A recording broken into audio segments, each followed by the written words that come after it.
شروع کر دیا۔ غازہ کے طبی حکام کے مطابق وسطی غازہ میں 11 فلسطینی جاں بحق ہو گئے۔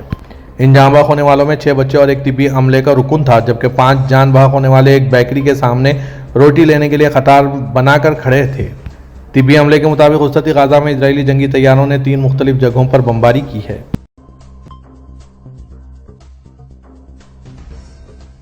کویت میں حکام کی جانب سے 1785 افراد کی شہریت واپس لینے کے احکامات صادر کیے گئے ہیں۔ 2 معروف فنکاروں کی بھی شہریت واپس لے لی گئی۔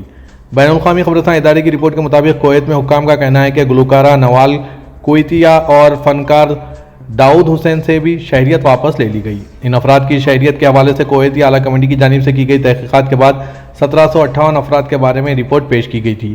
انہیں جو شہریت دی گئی تھی وہ ضوابط کے مطابق نہیں تھی۔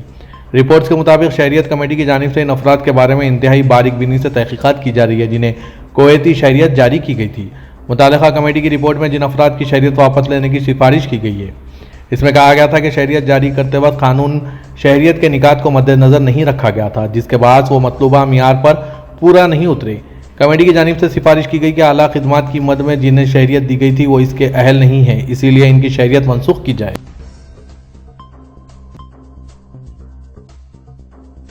ورلڈ بینک نے خبردار کیا ہے کہ افغانستان کی معیشت معمولی بڑھوتری کے آثار ظاہر کرنے کے باوجود نمایاں چیلنجوں کا سامنا کر رہی ہے اور اس کا مستقبل غیر یقینی ہے۔ خبررساں NCAFE کے مطابق آج ورلڈ بینک نے اپنی افغانستان ڈیولپمنٹ اپ ڈیٹ میں کہا ہے کہ معیشت کو درپیش چیلنجز میں مالی رکاوٹیں، تجارتی عدم توازن اور عوامی سرمایہ کاری کی محدود صلاحیت شامل ہیں۔ کثیر جہتی ترقیاتی قرض دینے والے ورلڈ بینک نے کہا ہے کہ معیشت کی طویل مدتی بحالی کے اہم عوامل میں معیشت میں افغان خواتین کو شرکت کے قابل بنانا ہے۔ اسی طرح قیمتوں میں استحکام کو برقرار رکھنا اور تعلیم و صحت کے شعبے میں انسانی سرمایہ کی کمی جیسے اہم معاملے سے نمٹنا بھی معاشی ترقی کے لیے ضروری ہے۔ عالمی بینک نے کہا کہ افغانستان میں نجی کھپت کی وجہ سے GDP کی شرح نمو 2.5% دیکھی گئی، جس سے ماضی کے صرف 10% معاشی نقصانات کی تلافی ہوئی ہے۔ افغانستان میں اگست 2021 سے طالبان کی حکومت ہے، جب ان کی افواج نے کابل میں برسر اقتدار حکومت کا تختہ الٹنے کے لیے ایک امن معاہدے کے تحت امریکی فوج کے انخلا کا فائدہ اٹھایا۔ طالبان کی حکومت کو کسی بھی ملک نے باضابطہ طور پر تسلیم نہیں کیا اور ملک کی معیشت بڑی حد تک دنیا سے کٹی ہوئی ہے، جبکہ بڑی تعداد میں افغان شہری غربت کی لکیر سے نیچے زندگی گزار رہے ہیں۔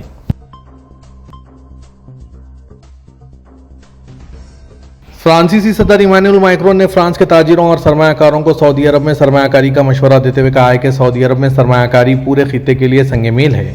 سبق ویب سائٹ کے مطابق انہوں نے فرانسیسی سرمایہ کاروں سے کہا ہے کہ سعودی عرب میں سرمایہ کاری سے تمام خلیجی ممالک کے علاوہ افریقی بلکہ پورے مشرق وسطی کے موقع سے فائدہ اٹھایا جا سکتا ہے۔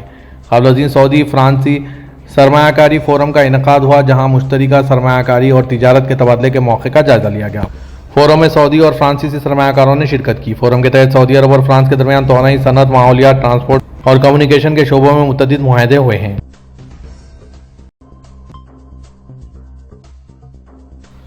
سعودی وزارت ہیومن ریسورسز نے کہا ہے کہ ہر کارکن کے سرکاری دستاویز میں مخصوص پیشہ درج ہے، اس سے کوئی دوسرا کام لینا قانون محنت کی خلاف ورزی ہے۔ سبق ویب سائٹ وزارت نے کہا ہے کہ اگر کسی تجارتی ادارے میں کارکن سے درج شدہ پیشے کے علاوہ کوئی اور کام لیا جا رہا ہے تو اس کی اطلاع کر دی جائے۔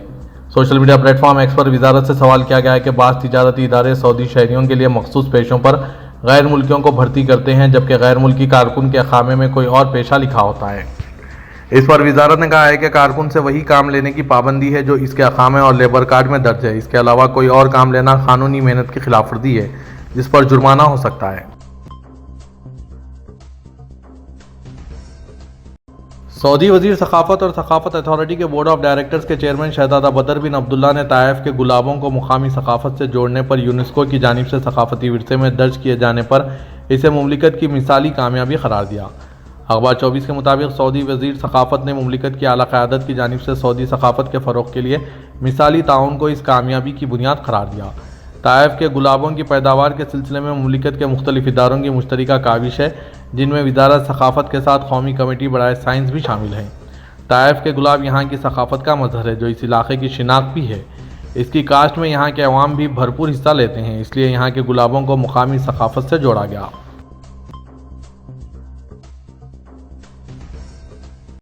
سعودی عرب میں ریاض سیزن کے دوران 300 جوڑوں کی اجتماعی شادی کی تقریب کی تیاریاں جاری ہے۔ جنرل انٹرٹینمنٹ اتھارٹی کے سربراہ ترکی آل شیخ کی موجودگی میں تقریب کے انتظام کے حوالے سے معاہدوں پر دستخط کیے گئے۔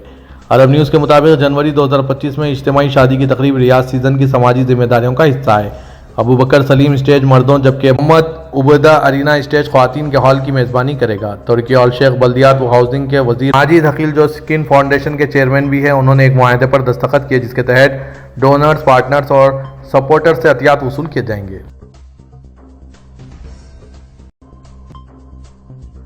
سعودی عرب اور پاکستان کے مابین کسٹم امور کے حوالے سے باہمی تعاون کا معاہدہ کیا گیا۔ مملکت کی جانب سے زکوٰۃ و ٹیکس اور کسٹم اتھارٹی کے ڈپٹی گورنر انجینئر عبداللہ احمد فنتوخ جبکہ سعودی عرب میں متعین پاکستانی سفیر احمد فاروق نے معاہدے پر دستخط کیے۔ سعودی خبر رساں NCSPA کے مطابق ریاض میں ہونے والی زکوٰۃ، ٹیکس و کسٹم کانفرنس کے دوران دونوں ممالک کے درمیان معاہدے پر دستخط کیے گئے۔ معاہدے کا مقصد دو طرفہ تجارتی امور کو بہتر بنانے کے لیے کسٹم و ادارتی معاملات کو آسان بنانا اور اس شعبے میں ایک دوسرے کے تجربات سے استفادہ کرنا ہے۔ وزیر ریاض میں ہونے والی کانفرنس میں 70 سے زائد ورکشاپس اور مذاکراتی سیشنز منعقد ہوئے جس میں 90 کے قریب مقامی اور عالمی اداروں کی اعلیٰ شخصیات نے شرکت کی۔